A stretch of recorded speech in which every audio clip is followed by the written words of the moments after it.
Okay, welcome to our unit assessment for modifiers. This is going to be your modifier challenge. Okay, you're going to take the skills you learned using some of the basic modifiers and explore those a little bit more, see what else you can come up with by making two separate buildings that we can add into our original scene, our cityscape, that shows the buildings with the ball rolling down the street. Okay, so how can you do that? One thing is to make things look realistic in the world. So if I just went and searched for interesting shaped skyscrapers into the search engine here, you'll see all kinds of weird and interesting shaped ones.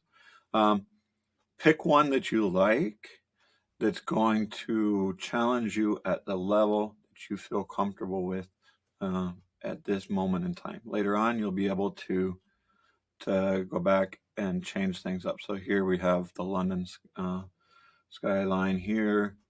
We have some of the other buildings. So go down. Here's our twist taper. Okay, maybe I'll start with this tower here from London.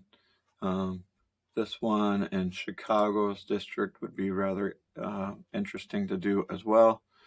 And let me get rid of this. And pick a building or two that you can do. I want to see how well you can use the modifiers. Call me over if you need any help. I'll do a few samples here and we'll see where you get.